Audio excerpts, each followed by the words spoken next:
turned our lives into hell, he commiserated. Sharif's stronghold is the richest province, the Punjab, home to 60% of Pakistanis.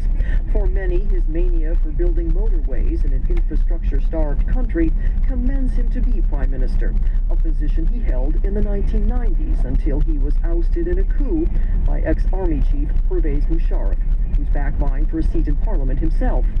Corpulent and folksy, Sharif reminds voters that his government was in power when Pakistan first tested what Pakistanis proudly call the Islamic bomb.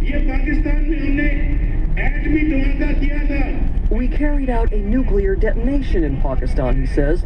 God willing, this time we will carry out an economic blast. You know what I did for this country. We brought change everywhere, he declares. Casting himself as Pakistan's first and only economic modernizer is a smart strategy, says Malia Lodi. If you argue, as I do, that the economy is going to be the determinant of the coming election, and Mr. Sharif is able to position himself as the only credible leader who knows how to manage the economy and perhaps is able to get Pakistan out of the crisis that it's in, then he stands the best chance. Most analysts predict that Imran Khan's PTI, or Movement for Justice, will be lucky to get 25 of the 342 seats in Parliament.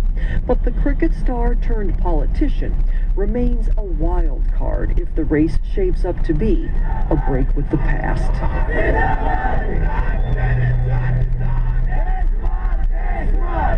In Swat Valley this past week, like Lahore the week before, he drew enthusiastic crowds who chant unswerving support.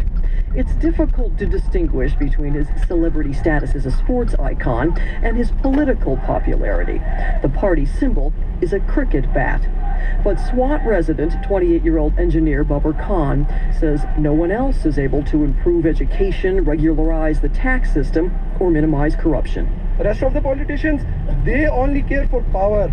They don't care for anything else. Imran is not like that. Imran believes in the good will for the people of Pakistan.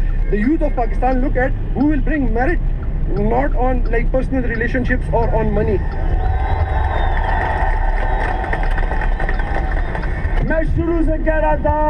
As Khan addresses a young crowd, a new report shows that Pakistan's youth are deeply disillusioned.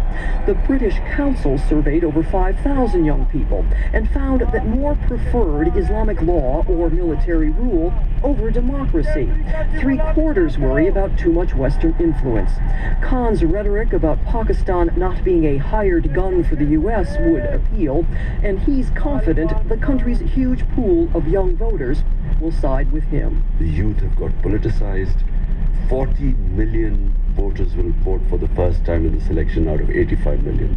Now this is the deciding factor, which is why I say I've got a good feeling, because the young have decided for a change.